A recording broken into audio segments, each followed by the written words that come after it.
Thanks for staying with us. In this evening's edition of A Ray of Hope, we highlight the efforts of a group of young men who partnered with a mental health facility to render aid after Hurricane Beryl. With that story, here's Kian Morgan. Young men under 30 working together to make a difference in the lives of the mentally challenged. It all started after a video went viral, which showed the damage to the roof of a ward at the Bellevue hospital following the passage of Hurricane Beryl. This inspired a group of car enthusiasts, dubbed the chairman of the board, or COTB for short, to act. The group was all on board.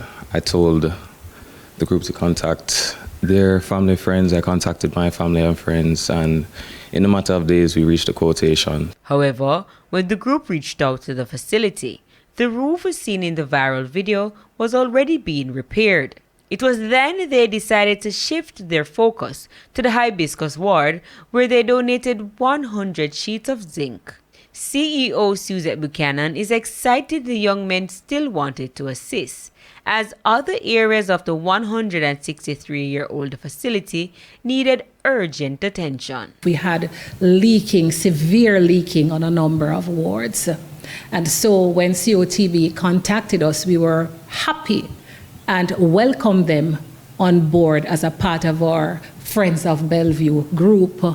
They committed themselves to provide the material to repair. Tajru Reed says the group's primary interest is to spread more awareness about mental health. I hope in doing this it will encourage people to also contribute towards Bellevue Hospital, because it has over 400 social cases, meaning that majority of the patients that are here, they're stable and they don't have anywhere to go. For Tyreek Walchi, his aim is to encourage young men suffering from mental issues in silence to speak up. It's okay to be vulnerable, and I feel like us doing this as a group of young men, it also encourages them to understand that it's okay. They have interacted with our clients and they have developed a relationship with the clients at the Hibiscus ward. Ms. Buchanan is inviting more people to collaborate with the institution to help patients get back on track. The suicide rate in men are 40% higher